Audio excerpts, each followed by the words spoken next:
Hello guys, আমি Deep and welcome back to my channel Deep exclusive. So এখন আমি এই ভিডিওর মধ্যে অনেকগুলো এক্সক্লুসিভ আপডেট নিয়ে কিন্তু কথা বলবো। তো সবার ফার্স্টে কথা বলবো ইয়াসের টক্সিককে নিয়ে।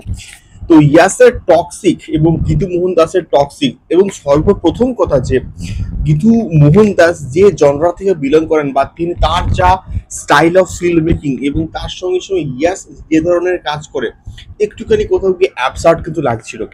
বাট এটার টিজারটা বা গ্লিমসটা কিন্তু অতটাও কিন্তু খুব ভালো হয়নি, বাট স্টিল এই ছবিটাকে নিয়ে আমরা কিন্তু এক্সাইটেড আছি। বাট এখন যে খবরটা উঠে আসছে যে গীতু মোহন দাসের ডিরেকশনে এই ছবিটার বাজেট কিন্তু আরো একবার বাড়তে চলেছে। তার কারণটা হচ্ছে কিছু কিছু পোর্শনস নাকি যে এটা শুট হয়েছে সেটা মানে ইনকমপ্লিট নাকি খুব ভালো হয়নি, এবং ওইগুলোকে আবার রিশুট করতে হবে। এবং এখনো অবধি যা শুটিং হয়েছে প্রায় 60%, মানে এতদিন ধরে শুটিং হওয়ার পরে মাত্র 60% কিন্তু শুটিং কমপ্লিট হয়েছে। তার মানে জাস্ট একটুখানি ভেবে দেখো যে এখনো কতটা পোর্শন বাকি রয়েছে, আবার রিশুট রয়েছে, এবং সেই অনুযায়ী বাজেট কিন্তু আরো অনেক বেড়ে যাবে। তো কেজিএফ পরবর্তীকালে এই ছবিটাকে নিয়ে এক্সাইটমেন্ট তো অবশ্যই আছে, বাট স্টিল এই সমস্ত নিউজগুলো যখন সামনে আসে না, তখন কোথাও গিয়ে এই ছবিটার উপর একটা নেগেটিভ ইম্প্যাক্ট কিন্তু পড়ে।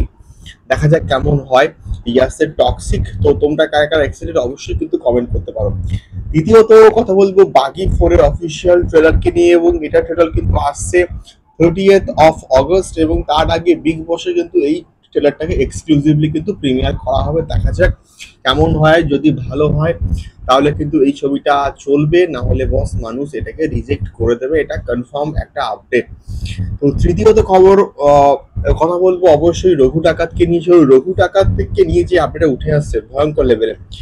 তো একটা আর্টিকেল আমি পড়লাম, এবং সেই আর্টিকেল থেকে এইটুকু মোটামুটি কনফার্ম যে হয়তো এবারে সিনেমার অ্যাক্টর এবং অ্যাক্ট্রেসটা হয়তো কোথাও গিয়ে কোনো রকম ইন্টারভিউ দেবেন না, মানে ইন্ডিভিজুয়ালি আর কি। যেহেতু যে এর পেছনে যে কারণটা বলা আছে সম্পূর্ণভাবে পলিটিক্যাল একটা অ্যাঙ্গেল রয়েছে। অনির্বাণের ওই ফেডারেশনের সঙ্গে একটা ঝামেলা গন্ডগোল, তারপরে ওই সোহিনীর এবং তার সঙ্গে সঙ্গে সঙ্গে রূপা কুলির একটা অপোজিট দলের থেকে বিলং করেন। তো স্বয়ং দেব একজন সাংসদ।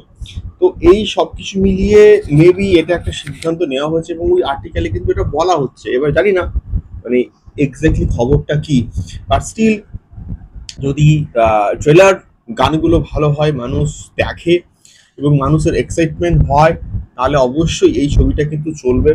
এবং ইনক্লুডিং বেঙ্গল ট্যুর তো হচ্ছেই, এবং বেঙ্গল ট্যুর এরও কিন্তু একটা ভালো রকম ইম্প্যাক্ট করবে, এবং মফস্বল এরিয়াতে কিন্তু এই ছবিটা চলার একটা ভালো রকম চান্সেস রয়েছে, যেহেতু মাস ছবি ছবি কিন্তু বানাচ্ছে আমাদের দেবতা। তোমাদের কি মতামত এই এতগুলো আপডেটকে নিয়ে অবশ্যই কিন্তু কমেন্ট করতে পারো। দেখা হচ্ছে পরবর্তী ভিডিওতে। টাটা।